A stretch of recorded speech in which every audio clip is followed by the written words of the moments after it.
Si vous commencez par ne pas savoir et que vous finissez par savoir, ou par être non compétent puis compétent, cet espace entre les deux a un nom, il s'appelle l'espace d'apprentissage. Nous commençons tous dans l'ignorance et nous aimons tous arriver à un point où nous maîtrisons quelque chose, car c'est plus facile et cela fait du bien. Mais entre ces deux points, il y a un espace.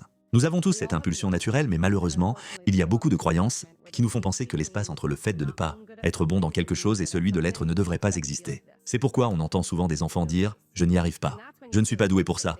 Pourtant, aucune de ces affirmations n'est vraie. Ce qu'ils expriment en réalité, c'est qu'ils ont beaucoup de mal à supporter l'espace entre le fait de ne pas savoir et celui de savoir. Et cet espace d'apprentissage est associé à une émotion. Quelle est, selon vous, l'émotion que l'on est censé ressentir dans cet espace? Oui, la frustration.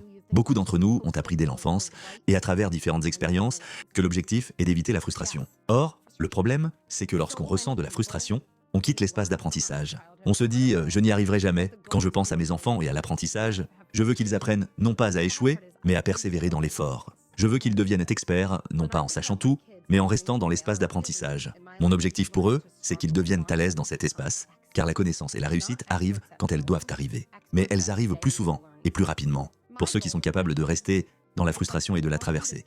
Ça mérite réflexion.